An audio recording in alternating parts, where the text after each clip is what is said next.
내가 남편이 없다 하는 말이 옳도다. 너에게 남편 5이 있었고 지금 있는 자도 내 남편이 아니니 내 말이 참되도다. 아멘. 네, 오늘 복음과 생명 네 번째로 깊은 층의 목마름과 솟아나는 샘물 이렇게 말씀 전하겠습니다. 네, 우리 앞부분에 복음으로 생명이 있음을 밝히 보라고 있습니다. 복음은 두 가지 일을 하는데 생명을 얻게 하고 또 생명이 있음을 분명히 알게 하는 두 가지 역할을 합니다. 그런데 이제 만물 안에 이 생명이 있음을 모르게 하는 상황들이 이제 만물 안에 갇히면 그런데 상황 해결이나 감정 체험이나 삶의 질을 개선되고 응답받고 이런 것들은 분명히 전도에는 도움이 되기 때문에 필요하지만 계속 그렇게 되어지면 연력학 제2 법칙이 만물 안에는 통한다고 했잖아요, 그렇죠? 엔트로피가 무질서가 증가하게 되었습니다. 한마디로 계속 낡아지는 거죠. 후퇴하는 걸 말합니다. 네, 우리 청소년들은 아닌데 내 몸은 잘하고 있는데 그냥 곧 늙을 겁니다. 네, 그래서 늙는 거죠. 의자도 낡아가잖아요, 그렇죠? 모든 만물이 다 그렇습니다. 시간 속에서 다 후퇴하고 낡아지고 쇠퇴 가는데 심지어 만물 안의 신앙도 그렇다는 거예요. 만물 안에서 신앙생활하면 계속 더 주님을 사랑하게 되는 게 아니라 이게 꼭 이렇게 청소년께 자랐다가 늙어가듯이 좀 신앙이 좀 잘하는 것 같다가 오히려 후퇴해 갑니다. 우리가 운동 열심히 하고 이러면 좀 연장할 수 있듯이 조금 더 하면은 좀 천천히 되고 이런 거는 있지만 만무리의 것만이 고린도서 4장 16절에 우리의 겉사람은 낡아지나 우리의 속사람은 날로 새롭도다 그랬습니다. 그래서 만무리는 항상 현재잖아요, 그렇죠? 그래서 항상 언제나 뭐 이런 것들은 항상 만물 위의 세계인데 사도 바울이 만물 위에 계신 하나님께 세세 찬양이 있을지어다 이런 찬양이 우리도 있어야 합니다. 그리고 지난주는 인자는 하늘에서 내려온 자, 만물 위에 계신 자. 그러니까 이 땅에 계실 때 하신 말씀이에요. 이 땅에서 사람들하고 말할 때 만물 위에 현재 있다라고 선언하셨어요. 그러니까 예수님은 하나님이셨다가 사람이 되었다 이게 아니라 하나님이시면서 동시에 사람이시잖아요, 그렇죠? 그러니까 하늘에 속하시면서 동시에 땅을 사시고 땅을 걸어 다니시면서 영원에 속한 하나님 품 안에 있었어요. 근데 우리가 생명을 얻은 자는 우리도 마찬가지로 하늘의 생명과 땅의 생명을 동시에 가지고 살고 있습니다. 근데 땅에 속한 자는 하나님의 말씀을 듣지 못하는 게 정상인데 성령님이 들리게 하는데 이사야 6장 말씀을 보면은 언제 들리냐 하면 화로다 나여 망하게 죽게 되었도다. 황폐하게 됐을 때 하나님 제가 황폐한 자입니다. 가난한 통회하는 심령으로 나아갈 때 성령이 들리게 하십니다. 네, 오늘은 좀 영혼을 좀 다룹니다. 하나님이 우리에게 전도서에 보면 영혼을 사모하는 마음을 주셨거든요. 영혼은 과거, 현재, 미래 안에 있고 위에 있고 통합해서 있는 겁니다. 근데 우리가 이해상, 언어상 그 위에 있다라고 하고 하나님의 시간을 말합니다. 근데 인간은 그 영혼을 질문하게 돼 있어요. 왜 그러냐면 인간의 근거와 출발이 영혼에서 시작이 됐기 때문에 그래요. 그러니까 하나님이 인간을 창조했다는 것은 하나님은 영혼에 계시잖아요, 그렇죠? 그러니까 인간이 어디서 나왔어요? 영원하신 하나님에게서 나왔으니까 인간의 출처가 영혼인 거예요. 그러니까 언제나 내가 어디서 왔는지를 묻게 돼 있는 거죠. 그래서 영혼에 대한 질문이 있습니다. 인간의 시간은 그리고 영혼에 근거합니다. 영혼에서 시간이 만들어졌잖아요, 그렇죠? 그러니까 인간의 시간도 다 영혼의 근거에서 나오는데 그렇지만 이제 인간의 시간은 창조에서 종말로 끝나는 시공간적인 개념이 있는데 그리고 영혼은 또 시간적인 개념이 아니라 창세전 하나님의 세계를 말하고 성부, 성자, 성령 삼위 하나님이 하나 되어 있는 그곳을 영혼이라고 말합니다. 그럼 이제 중요한 것은 영생인데 영생은 이제 영원한 생명을 줄인 거잖아요, 그렇죠? 영원한 생명을 줄인 게 영생인데 그러면 영원한 생명은 뭐 하는 생명일까라고 했을 때 아주 당연하게 영원을 사는 생명이 영생이에요. 영원을 살아가게 하는 사는 생명이 영생이잖아요, 그렇죠? 그러니까 우리가 영생을 얻었다라는 거는 우리가 어떻게 됐다라는 거예요? 영생을 얻었다는 것은 그럼 영원을 살아갈 수 있는 살아가야 하는 생명을 얻었다라는 것과 같은 거예요. 그러니까 영생을 얻은 자는 이제 영원을 살아야 되는 거죠. 살라고 줬으니까 생명만 있는데 영원을 살라고 영생을 줬는데 영원을 살지 않으면 안 되잖아요, 그렇죠? 그래서 영원을 사는 생명이 영원한 생명이고 그것이 아들 안에 있는 생명입니다. 근데 이 생명을 창세전에 우리에게 주기로 약속을 하셨어요, 그렇죠? 그래서 디도서 1장 2절에 제가 이 부분을 뺐군요. 제가 그냥 읽어드릴게요. 영생의 소망을 위함이다. 그러면서 이 영생이 하나님이 영원 전부터 약속한 것이다 이렇게 말하고 있어요. 그래서 영원한 생명, 영원을 살게 하는 하나님이 거하시는 그 영원을 하나님의 세계를 살게 하는 생명을 창세전에 주시기로 약속하셨고 에베소서 1장 4절에도 창세전에 그리스도 안에서 우리를 택하사 우리로 사랑 안에서 그 앞에 거룩하고 흠이 없게 하시려는 것도 창세전에 뭘 택했다는 거예요? 우리에게 생명 주시기로 우리를 그 안에서 택하셨다라고 말씀하고 있어요. 그래서 사람을 창조한 이유는 이제 영원전에 약속하신 대로 생명을 줘야 되니까 창조하시고 영생을 주시려고 했는데 잘 알듯이 아담이 타락하면서 분리가 되었습니다. 근데 신실하신 하나님이 타락한 인간들에게 영원을 사모하는 마음을 주셨다고 그랬어요. 그래서 전도서 3장 11절에 하나님이 모든 것을 지으시되 때를 따라 아름답게 하셨고 또 사람들에게는 영원을 사모하는 마음을 주셨느니라. 이렇게 말씀하셨죠. 그러니까 사람 안에는 뭐가 있어요? 영원을 사모하는 마음이 있어요. 왜냐하면 주셨으니까. 그것을 통해서 영원은 모르겠는데 뭔가 영원을 사모하는 마음이 있는 거예요. 그렇죠? 뭔가가. 솔로몬이 전도서를 썼잖아요. 솔로몬은 이 세상에서 모든 것을 다 얻은 사람인데 영원을 사모하는 마음이 있다라는 걸 알고 그걸 이제 다른 마음으로는 이제 오늘 제목처럼 깊은 층의 목마름입니다. 도대체 이 영원을 사모하는 이 마음은 뭔가? 뭔가 왜 내 영혼의 가장 깊은 곳에는 뭔가에 대한 갈망과 목마름과 뭔가가 채워졌으면 하는 것이 있는 것인가? 다른 걸 아무리 해도 안 채워지는 그 깊은 곳에 모은 빈 곳이 있다라고 하는 것이죠. 하나님이 잃어버린 영혼을 찾아주기 위해서 찾으라고 우리에게 주신 마음입니다. 그렇지만 이제 영혼은 이해하기가 어렵잖아요, 그렇죠? 만물 위, 영원, 시공간을 초월한 세계, 하나님의 세계 다 어렵습니다, 그렇죠? 근데 저는 여러분 양자역학이 그 수학은 어려운데 이론은 어렵지 않아서 가끔 양자역학에 대해서 좀 들어보세요. 재미있습니다. 흥미롭고. 근데 저는 이제 양자역학을 이렇게 들으면서 영혼과 양자역학은 굉장히 그 유비 관계가 많이 있습니다. 영혼은 이해를 초월하지만 우리가 이해가 잘 안 되는데 영혼이 더 실제하는 사회거든요. 이 눈에 보이는 우리 세계보다 이해 가시죠? 눈에 보이고 우리가 만지고 하는 것보다 영원히 하나님의 세계가 영적인 세계가 더 실제란 말이에요. 성경은 이렇게 말하는데 우리는 아무리 말해도 보고 만지고 먹는 게 더 실제 같잖아요, 그렇죠?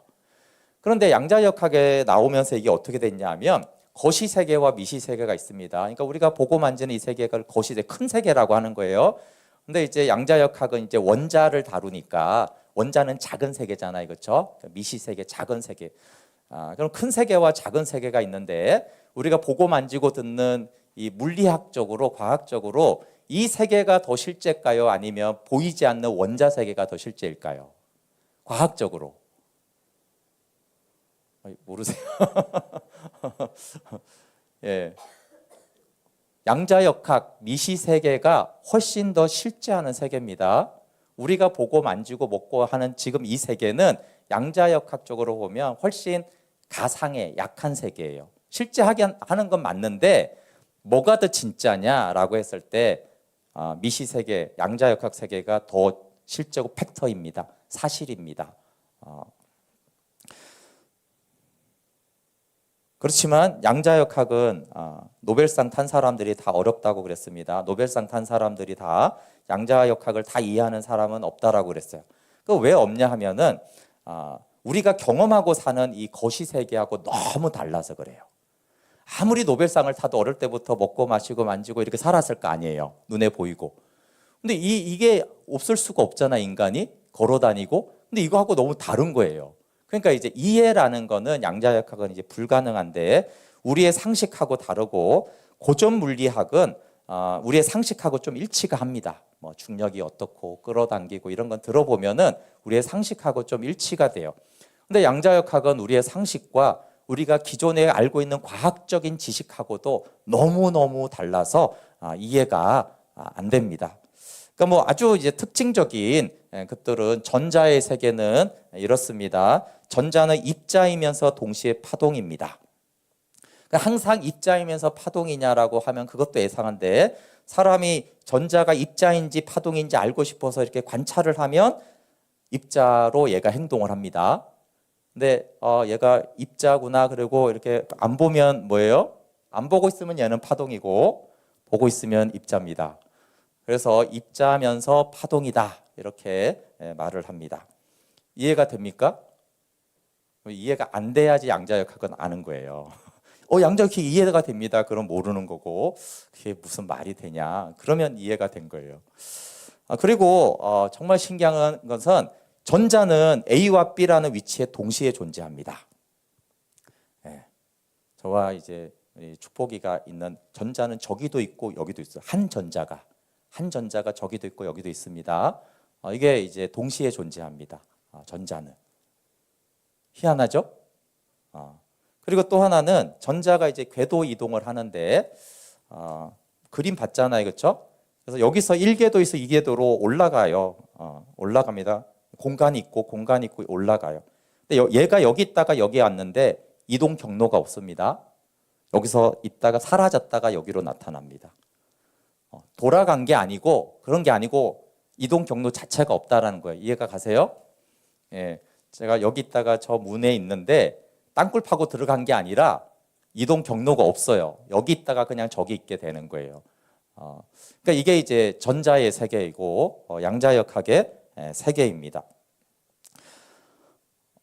근데 보세요, 여러분, 거시 세계로 우리는 하나님이니까 그럴 수 있지라고 하지만 이해는 안 됩니다. 그런데 이 미시 세계로 원자와 전자 세계로 설명하면 하나님이 성경에 나오는 하나님 굉장히 쉽습니다. 그럼 보세요, 전자는 입자면서 파동입니다, 그렇죠?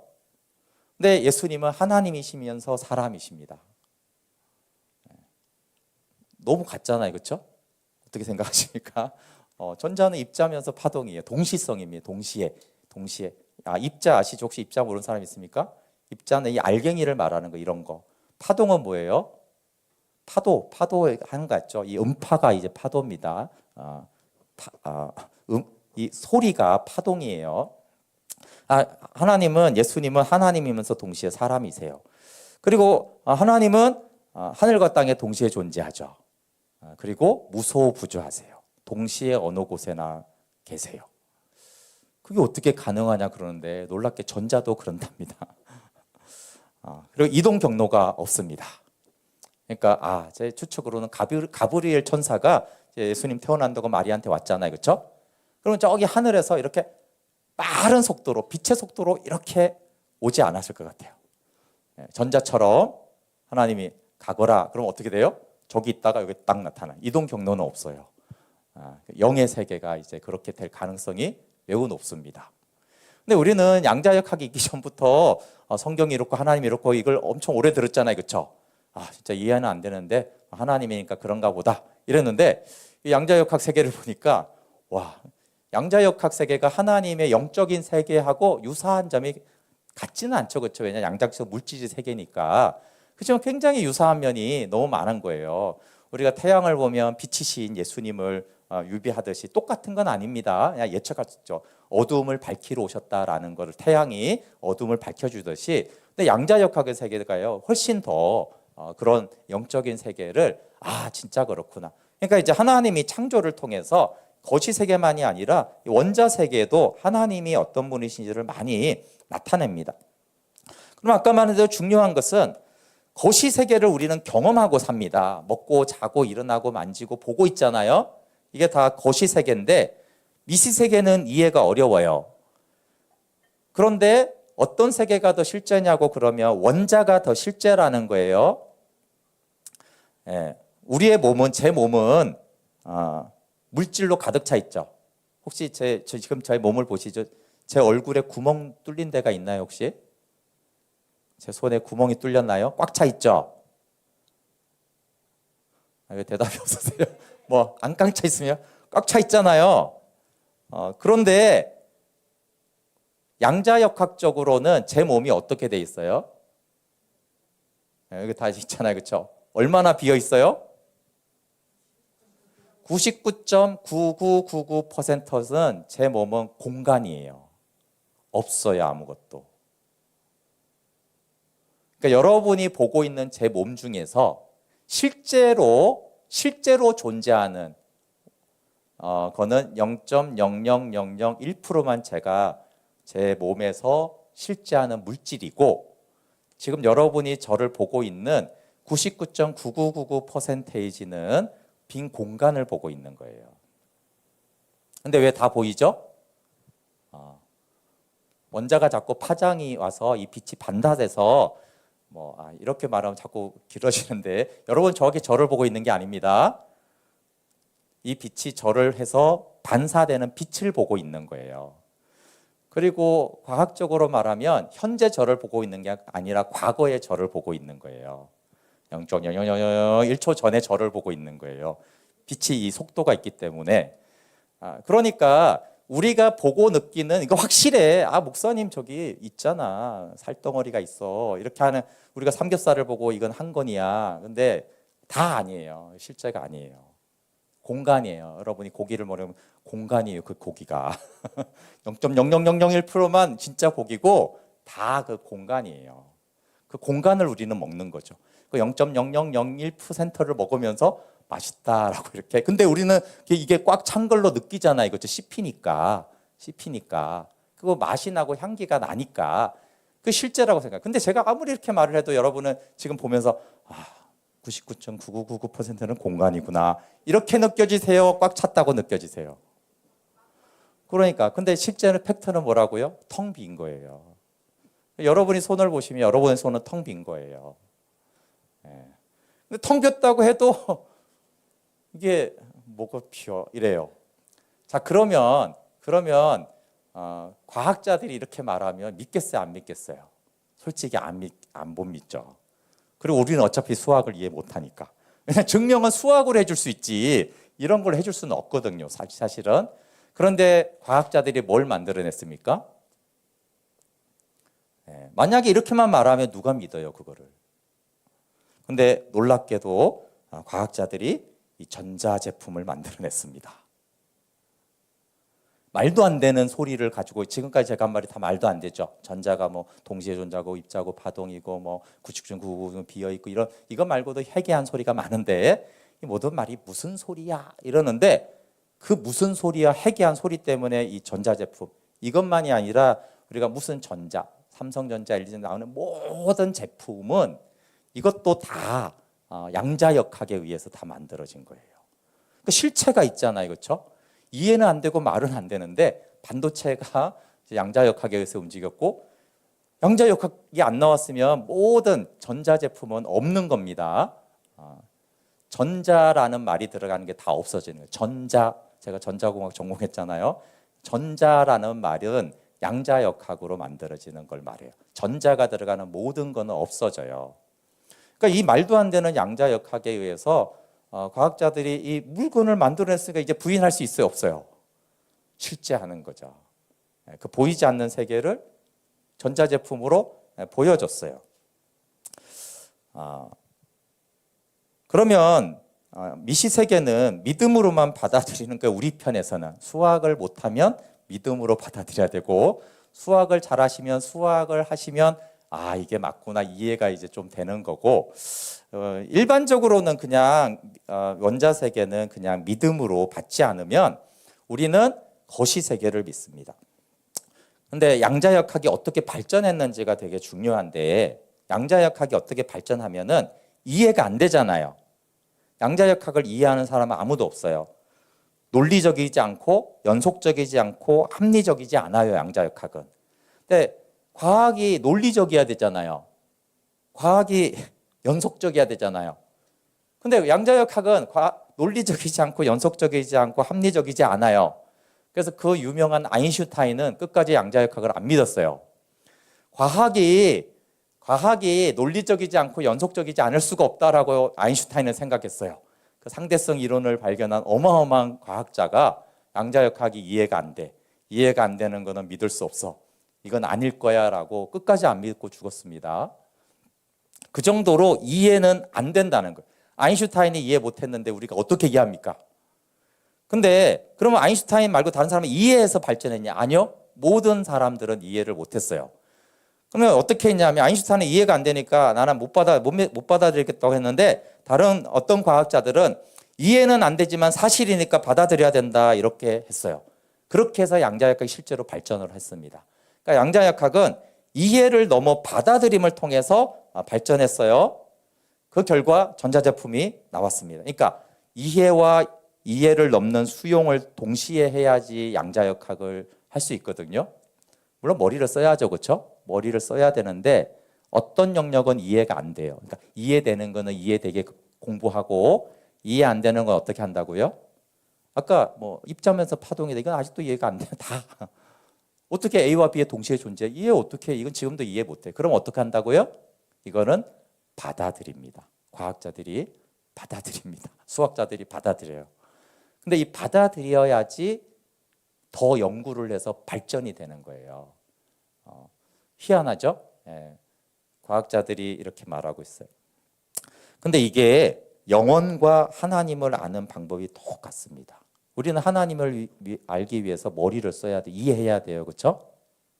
근데 이해 안 되는 영역이 있어요, 없어요? 있어요. 그렇죠?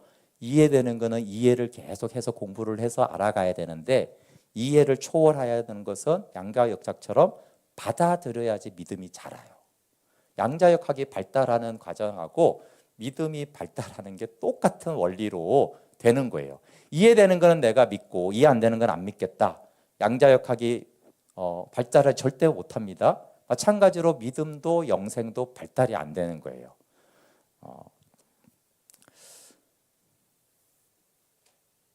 그래서 영혼과 하나님을 아는 데 있어서 근데 양자역학이 전자제품을 만들었잖아요. 그렇죠? 그 영혼의 세계가 우리를 죄에서 구원하는 거예요. 실제인 거죠. 그리고 그 예수님이 오심으로 인해서 그 영혼의 세계가 실제하는 우리가 전자제품은 보고 만질 수 있잖아요. 전자는 뭔 소리인지 모르겠지만 근데 그 영혼에서 계신 분이 우리가 보고 만지고 들을 수 있는 분으로 오신 거예요. 그리고 우리에게 실제적으로 죄사함을 주시고 생명을 주신 것이죠. 네, 복음과 생명이 없는 겁니다.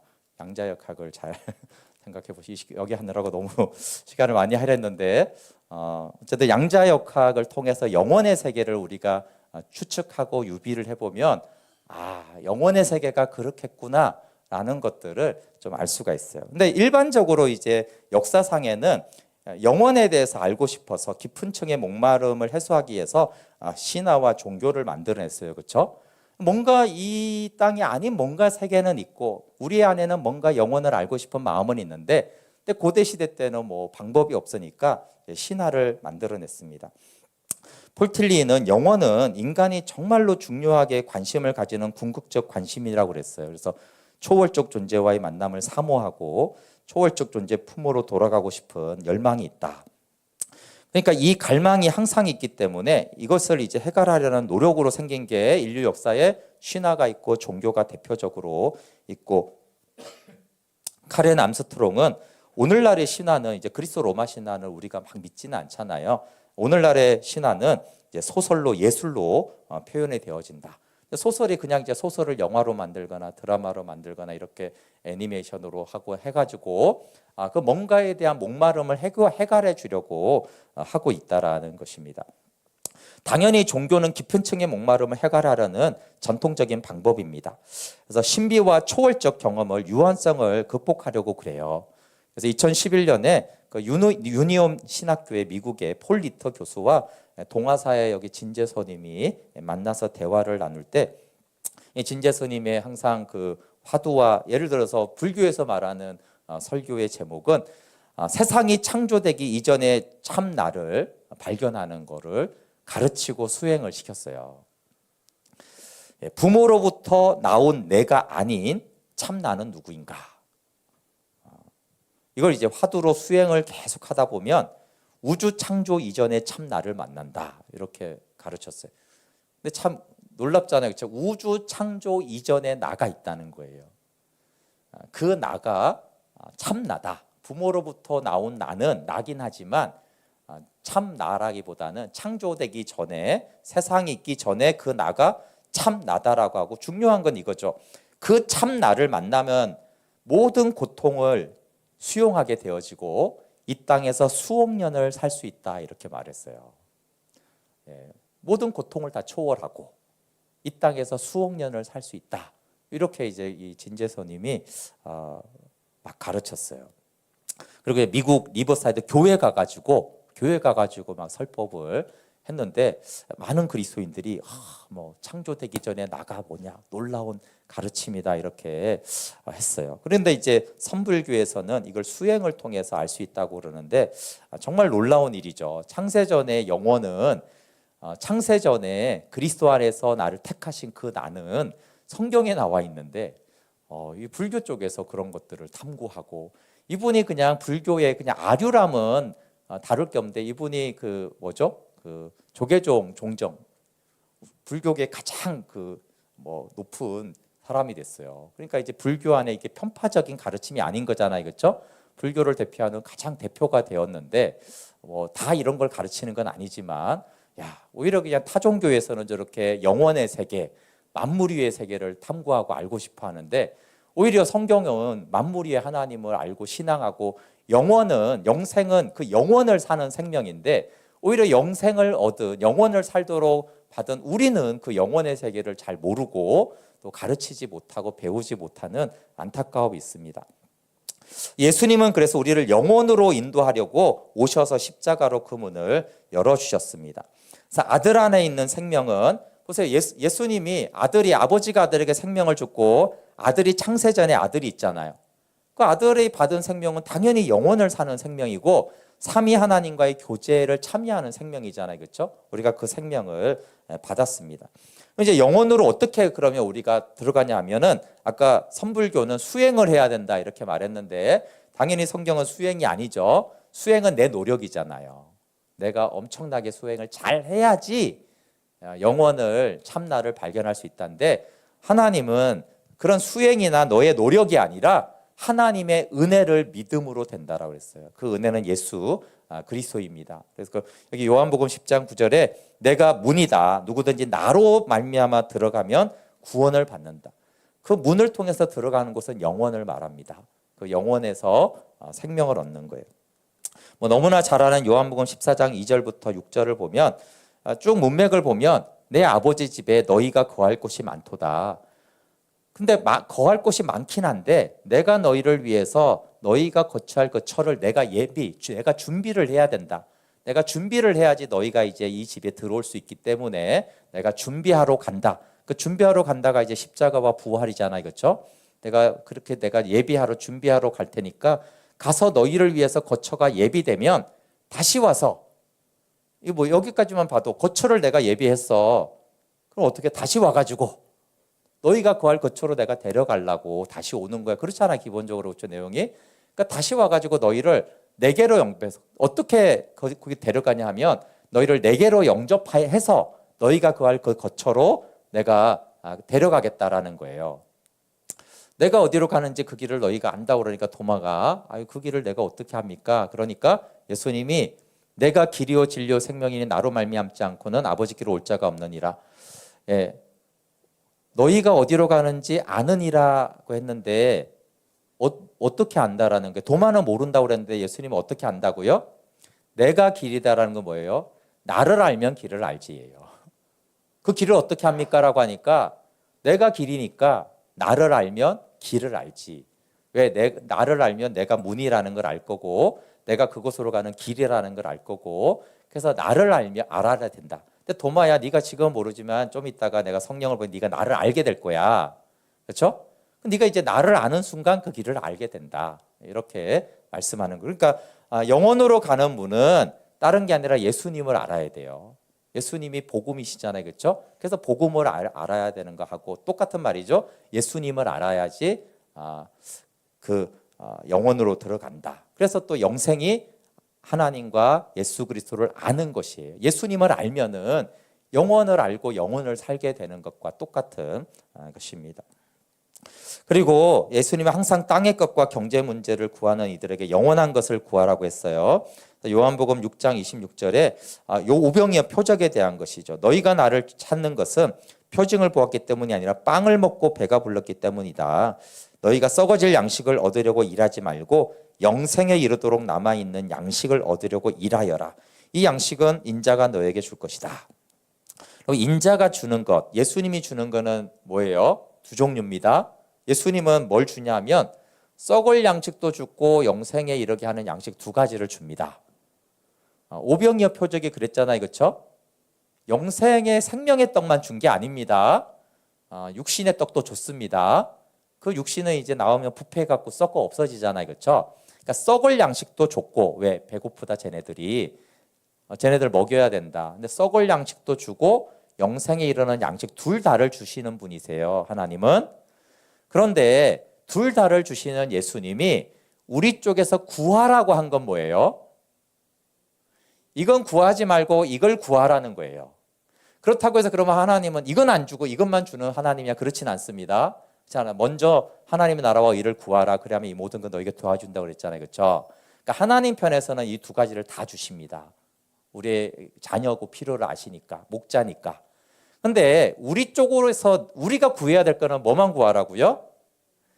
이걸 구하라는 거예요. 썩을 양식을 위해서는 구하지는 말고 영생을 주는 양식을 위해서 일하라라는 거예요. 이 일하다는 노동하다라는 거예요. 그러면 우리가 영생의 영원한 양식을 구하면 그러면 썩을 양식은 안 주겠습니까? 오늘 새벽 설교도 7병이었는데 이거 구하면 이걸 주는 거예요. 예수님 쪽에서 알아서. 그래서 우리 쪽에서 구할 것은 영생을 주는 양식이고 하나님은 우리의 몸을 가지심을 당연히 아니까 몸을 지으신 하나님이시니까 두 개를 다 주십니다. 근데 우리가 여기만을 구하는 건 더 심각한 문제고 그렇죠? 어쨌든 여기를 구하다 보면 여기를 못 구하게 되니까 너희들은 그냥 영생을 주는 양식만 구해라. 나는 두 개를 다 주겠다 이렇게 말씀하셨죠. 네. 그리고 이거는 이제 존 파이퍼 목사님이 하신 말씀인데 너무 잘 이해할 수 있어요. 영혼을 산화하는 마음은 영생을 주는 말씀이 아닌 영적인 것들로 채우면 채워지지 않는 거예요. 우리가 은사 체험이나 영적인 체험이나 응답들을 받을 수 있는데 저도 그런 것들을 많이 받았는데 그러나 그것은 깊은 층의 목마름을 해결해 주는 것은 아닙니다. 깊은 층의 목마름은 영생을 주는 말씀만으로 깊은 층의 목마름은 해결이 됩니다. 그리고 영적인 것들은 필요하지만 그것으로 영생을 살지는 못합니다. 그래서 그거를 이제 존 파이프 목사님이 이렇게 말을 했어요. 하나님이 주신 영적 선물들은 우리를 하나님께로 인도할 수 있다. 좋은 면이 너무 많은 거죠. 분명히 선물은. 그렇지만 동시에 우리를 유혹해서 그것들 자체로 이끌 수도 있다. 하나님이 주신 모든 선물들은 하나님이 사랑하셔서 주시는 사인으로 러버레터에 비유할 수 있다. 그것들이 은사이든 체험이든 직분이든 영적 프로그램이든 기적과 능력이든 그것들과 사랑에 빠지게 되면 그것은 마치 러버레터를 전해준 우편 배달부와 사랑에 빠지는 것과 같다. 하나님이 주시는 가장 최상의 선물은 하나님 자신이며 곧 영생이다. 구분은 해야 됩니다. 하나님이 있고 하나님 주시는 선물이 있습니다. 다 좋은 겁니다. 그렇죠? 그러나 하나님보다 하나님 주시는 선물을 더 좋아하면 안 된다는 거죠. 그렇죠? 경민아, 엄마가 주는 용돈보다 엄마를 더 좋아해야 돼. 그래 안 그래? 엄마보다 나는 엄마가 사주는 과자가 더 좋아. 이러면 어떻게 된다고? 자식 이렇게 된단 말이야. 그렇지? 그렇지만 엄마도 좋고 엄마가 주는 선물도 좋은 거지. 그렇지? 둘 다 좋은 거지만 우선순위가 그게 뭔지 다 구분은 해야 되는 것입니다. 영원한 생명으로 인도하는 샘물에 대해서 요한복음 4장에 잘 나옵니다. 이 사마리아 여인이 물을 기르러 야곱의 우물로 나옵니다. 야곱의 우물을 기르기 위해서는 노동을 하잖아요, 그렇죠? 노동을 하고 있어요. 근데 그렇게 노동을 했는데 다시 목마르다라는 거예요. 나름 가치가 있고 아까 선물에 해당하는 거니까 필요한 일이지만 야곱의 우물은 이제 사마리아 지방이 북이스라엘 아수르에 멸망하고 호남 민족이 되면서 유대인들이 보기에는 아유 저 부정한 것들, 이 호남 민족이 되었다라고 했는데 그래서 사마리아 사는 사람들은 우리는 야곱의 전통을 이었다라고 하면서 야곱의 우물에서 물을 길었다라는 것은 이 여인의 나는 조상들의 전통을 따라서 믿고 있다라고 말하는 거예요. 근데 여기 와가지고 예수님이 주는 물에 대해서 깊은 곳에서 계속 솟아나는 영생의 샘물이라고 말씀하십니다. 우리 요한복음 4장 13절 볼래요? 13, 14절 한번 같이 읽어볼게요. 시작.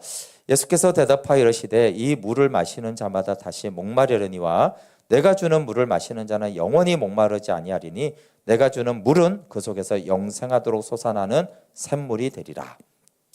영생하도록 솟아나는 샘물이라는 것은 영생에 이르게 하는 샘물이라는 뜻이에요. 그러니까 예수님이 주는 물은 영원한 생명으로 인도하는 복음입니다. 근데 여기서 내가 주는 물을 마시면은 샘물이 될 것이다 이렇게 말씀하세요.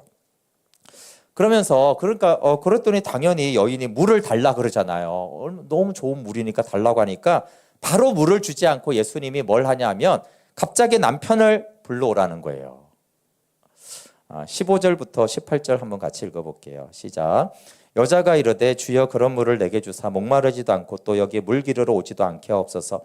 이르시되 가서 내 남편을 불러오라. 여자가 대답하여 이르되 나는 남편이 없나이다. 예수께서 이르시되 내가 남편이 없다 하는 말이 옳도다. 너에게 남편 5이 있었고 지금 있는 자도 내 남편이 아니니 내 말이 참되도다. 물을 달라고 했더니 물을 주기 전에 예수님이 체크하는 게 뭐예요? 남편의 문제예요.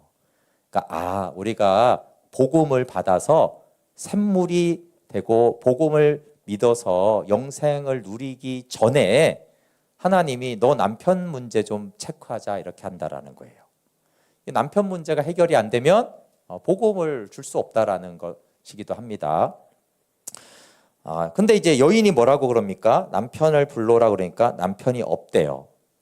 그러니까 예수님이 남편이 없다는 말이 옳도다 그랬어요. 그러면서 하시는 말씀이 뭐예요? 네가 남편이 5이 있었는데 지금 있는 남편도 너의 남편이 아니다. 그래서 물을 줄 수 있다 이렇게 말하는 거예요. 남편은 영적인 의미로 연합의 대상입니다. 있으면 살고 없으면 죽을 것 같은 그 무언가가 남편이고 남편은 성경에서 예배의 대상이에요. 그럼 예배는 하나님께만 이렇게 하는 게 아니라 교회에서 그렇게 써서 그렇지 여러분의 게임을 죽도록 사랑하고 하잖아요. 그러면 게임을 경배하는 거예요. 막 스포츠에 막 축구에 미쳐가지고 막 축구에 죽고 살면 그게 이제 축구를 예배하는 것입니다. 자식이 그러면 자식을 예배하고 돈에 목숨 걸면 돈을 예배하는 거고 모든 것을 건강이면 건강을 예배하는 것이고 아까 영적 선물이나 영적 체험을 예배할 수도 있어요. 그러니까 하나님처럼 믿고 의지하고 기쁨이 되는 그 대상이 사실은 남편이고 경배와 예배의 대상입니다. 그래서 이사야 54장 5절에 너를 지으신 이가 내 남편이다 이렇게 말했어요. 참 남편은 하나님이신데 사람들은 하나님이 아닌 다른 걸 남편 삼는 거죠. 이건 있으면 살 것 같고 없으면 난 버릴 것 같아. 그 남편들을 이렇게 가지고 있는 것입니다. 네, 그러니까 하나님이 남편이라는 건 뭐예요? 하나님과 연합할 때 참 기쁨과 즐거움 속에 살아가는 존재다 그렇게 지었어요. 근데 이제 교회 안에 아까 존 파이퍼 목사님이 말한 대로 교회의 전통과 유산과 프로그램들이 야곱의 우물처럼 될 수가 있습니다. 야곱의 우물은 이제 당연히 효과는 있죠. 물은 안 마시는 것보다 마시는 게 훨씬 효과가 있는데 예수님은 다시 목마르다라고 말씀했죠. 처음에는 신선하고 너무 좋은데 다시 목말라요. 그래서 교회 안에서 많은 영적 프로그램들이 어마어마하게 많은데 왜냐면 처음엔 너무 신선하고 너무 좋은데 시간이 오래 가면은 다시 목마르기 때문에 이제 몇 년 지나면 이제 다른 프로그램이나 다른 훈련을 이렇게 받아야 되는 현상이 나타납니다. 근데 이 여인이 굉장히 중요한 말을 했습니다. 그게 뭐냐면 나는 남편이 없나이다라는 거예요. 내가 신앙생활 하면서 안 해본 게 없고 다 해봤는데 저는 여전히 목마릅니다라는 탄식이에요. 왜 지금 복음을 준다라는 말은 똑같은 말이 뭐예요? 이제 예수님이 남편이 돼야 되는 거예요. 같은 말입니다. 예수님이 복음을 주어 생명을 누리게 한다라는 것은 곧 예수님을 남편 삼아야 된다는 뜻이에요. 그러니까 체크할 게 뭐예요? 너 남편이 있냐 없냐? 남편을 불러와라는 거예요. 근데 저 남편 있습니다. 그럼 어떻게 된다고요? 난 가겠다. 그죠? 네가 남편 있는데 나를 남편으로 안 받아들일 거 아니냐? 빠이빠이가 되는 거죠. 근데 이 여인이 나는 남편이 없다는 거예요. 근데 사람이 남편이 없을 수 없기 때문에 남편이 있어요. 그렇죠? 근데 내가 붙들고 있는 이 남편이 남편이지만 이 남편은 저의 목마름을 해결시켜 주지 못하는 남편입니다. 예로는 저는 의지가 안 되는 남편입니다. 이걸로는 저는 살 수가 없는 남편이 있습니다. 그러니까 남편이 없는 거와 같은 남편이 있는 거죠. 그러니까 예수님이 그렇지. 그러면 이제 네가 내가 주는 복음을 믿고 나를 받아들여서 나를 남편 삼겠느냐라는 거가 똑같은 거예요. 그렇죠? 그래서 이제 남편 문제를 묻는 거죠. 남편이 없습니다라고 했기 때문에 이제 내가 너의 남편이 연합할 대상, 믿음의 대상이 될 수 있다라고 말하는 거예요. 이거는 중요한 부분입니다. 그렇죠? 그래서 우리는 다 영생을 누리길 원하고 다 하나님을 갖기 원하고 하나님을 남편 삼기 원하는데 문제는 그 전에 우리가 남편 삼는 게 있으면 어떻게 된다고요? 하나님이 남편 삼아지지 않잖아요. 그래서 내가 이 남편이 최고야 이러면서 하나님도 남편이야. 그러면 하나님은 너나 잘 하거라 그러고 안 된다 이렇게 되는 것이죠. 그래서 목마름과 물을 주십시오. 복음을 주십시오라는 것과 함께 주님 저는 남편이 없습니다. 이게 이제 참되다라고 할 때 그 물을 주십니다. 어거스틴은 당신은 우리를 당신을 향하여 살도록 창조하셨으므로 우리 마음이 당신 안에서 안식할 때까지 편하지 않았습니다. 라고 참 목마르지 않은 안식을 얻었다고 했어요. 근데 여기서 약간의 그 좀 차이가 있는데 영원한 생명, 하나님과의 사귐에 이르지 하기 못하는 모든 것은 야곱의 우물입니다. 영적인 프로그램이든 존재물이든 세상의 것이든 영적인 것이든 심지어 복음도 하나님과의 교제와 사귐에 이르지 못하게 하면 야곱의 우물이 될 수 있습니다. 근데 여기 예수님이 주시는 물은 영원한 생명으로 인도하는 복음인데 같은 그냥 같이 봐도 틀리지 않지만 예수님이 이걸 좀 구분을 했어요. 물과 샘물을 좀 다르게 구분을 했어요. 이렇게 구분이 됩니다. 내가 주는 물은 복음입니다. 예수님이 주는 물은. 근데 이 물은 마시는 사람, 그렇죠? 복음이 물이 여기 있으면 이 물은 복음인데 이 복음이 이렇게 있으면 의미가 없는 거예요. 그렇죠? 지금 사마리아 여인 앞에 복음이신 예수님이 있잖아요. 이 상태로는 의미가 없는 거예요. 그러니까 이 복음은 어떻게 해야 돼요? 물은 마셔야 되죠. 이렇게 마셔야 돼요. 같은 물이긴 하지만 여기 있는 물하고 마시는 게 좀 다르잖아요. 그렇죠? 물은 조금 다른 물이 됐잖아요. 제 체액이 됐으니까. 하여튼 같은 물인데 좀 다른 물에 마시고 나면은. 그런데 이 물은 그냥 그렇지가 않은데 마시는 사람은 어떻게 돼요? 영원히 목마르지를 않아요. 왜 목마르지 않지? 이런 물은 목마른데 왜 마시면 목마르지 않지라고 했을 때 그 뒤가 설명인 거예요. 왜냐하면 내가 주는 물은 그 야곱의 물하고 좀 다른데 내가 주는 물은 마시면 어떻게 된다고요? 그 사람 속에서 영생에 이르게 하는 샘물이 된다라는 거예요. 희한하죠, 그렇죠? 여기 물이 있어요. 이걸 마시면 야곱의 물은 물이 없어지잖아요, 그렇죠? 이렇게 있다가 이제 빠져나가겠죠. 근데 예수님 주는 물은 마시면 어떻게 된다고요? 내가 이렇게 들어가가지고 여기 샘물이 되는 거예요. 여기서 물이 퐁퐁 솟아나는 거죠. 이렇게. 그러니까 이 물이 이 물하고 같다라고도 볼 수 있는데 여기에서는 물이라고 그러고 여기서는 솟아나는 샘물이라고 그렇게 해요. 그러니까 이렇게 구분을, 내가 주는 물은 복음이다. 근데 이거는 마셔야 된다. 그렇죠? 믿어야 된다라는 말을 이렇게 말하는 거예요. 받아들인다. 마셔야 되잖아요. 그렇죠? 그 마신다는 건 뭐냐면 성령으로 복음을 깨닫는 거예요. 정말 이 땅에 남편들이 많은 것 같지만 진짜 남편은 없고 예수님만 내 남편이구나. 성령으로 깨닫고 마시면 어떻게 된다고요? 네, 그 속에서 영생이라고 하는 샘물이, 이 물이 샘물이 돼요. 그래서 영원히 목마르지 않죠. 샘물이 있으니까. 그렇죠? 네, 다시 마시지 않아도 이게 안에서 이제 샘물이 돼가지고 계속 요 물이 이렇게 나오니까, 같은 물이 나오니까 같은 물이라고도 볼 수 있지만, 좀 특이하잖아요. 그렇죠? 여기 이렇게 있던 물이 내 안에 들어가니까 이게 이제 샘터가 돼서 샘물로 이렇게 퐁퐁퐁퐁 나오는 거예요. 그래서 샘물이 된다라는 거예요. 그래서 영원히 목마르지 않고 샘물이 되니까 영원한 생명으로 살게 되는 것이다, 이렇게 말씀하고 있어요. 그러니까 물은, 복음은 마셔야 돼요. 생명을 주는 말씀은 마시고 남편으로 받아들이고 믿어야지 그 속에서 생명이 된다, 이렇게 말씀하세요. 네, 우리 함께 같이 좀 찬양하고 말씀 가지고 기도할게요. 네, 양자역학 얘기하느라고 좀 길어졌습니다. 네, 우리 우물가에